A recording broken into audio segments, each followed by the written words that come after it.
बिस्मिल्लाहिर्रहमानिर्रहीम।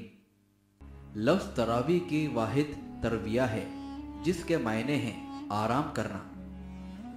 इसे ये नाम इसलिए दिया गया है कि तरावी पढ़ने वाली जमात हर 2 रकात के बाद कुछ आराम करती है। इस नमाज का नाम रसूल अल्लाह सल्लल्लाहु अलैहि वसल्लम ने क़याम लैल रखा है। नमाज तरावी और नमाज तहज्जुद दोनों क़याम लैल हैं और दोनों दर हकीकत एक ही नमाज के 2 नाम हैं। रमज़ान के अलावा रात की नमाज या क़यामुल लैल सोकर उठने के बाद पढ़ी जाती है, इसलिए तहज्जुद कहलाती है, जबकि रमज़ानुल मुबारक में यही नमाज इशा के बाद सोने से पहले पढ़ी जाती है।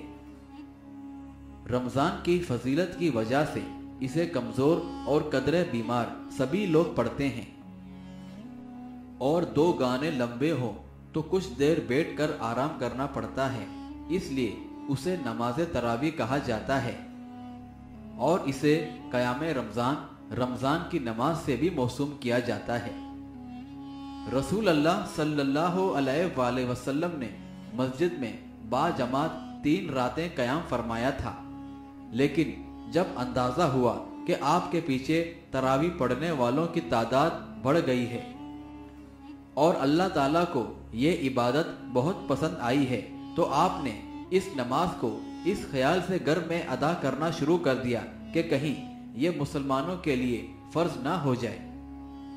रसूल अल्लाह सल्लल्लाहु अलैहि वसल्लम की राहत के बाद बाज़ लोग पहले की तरह इनफरादी तौर पर क़यामुल लैल करते थे और बाज़ ने इसे बाजमात पढ़ना शुरू कर दिया। हज़रत उमर रज़ी अल्लाह ताला अन्हों की खिलाफत का ज़माना आया तो उन्होंने हज़रत अबी बिन काब रज़ी अल्लाह ताला अन्हों को इमाम बनाकर बाजमात क़यामुल लैल या तरावी पढ़ने का एहतमाम कर दिया ताकि लोगों को आसानी हो और वो जमात का सवाब भी हासिल कर सकें।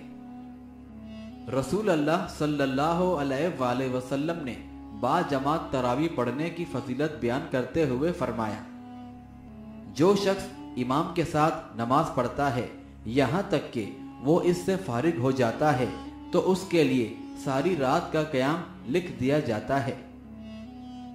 नमाज तरावी की कुल 11 रकातें हैं, जैसा कि सही बुखारी की हदीस है। हज़रत आयशा रज़ी अल्लाह ताला अन्हा ने फरमाया, रमज़ान और गैर रमज़ान में रसूल अल्लाह सल्लल्लाहु अलैहि वसल्लम रात की नमाज 11 रकात से ज़्यादा नहीं पढ़ते थे।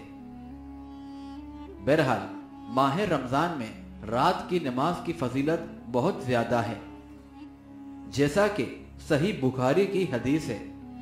रसूल अल्लाह सल्लल्लाहु अलैहि वसल्लम ने फरमाया, जिसने ईमान के साथ और सवाब की नीयत से रमज़ान का क़याम किया तो इसके पिछले सारे गुनाह माफ़ कर दिए जाते हैं।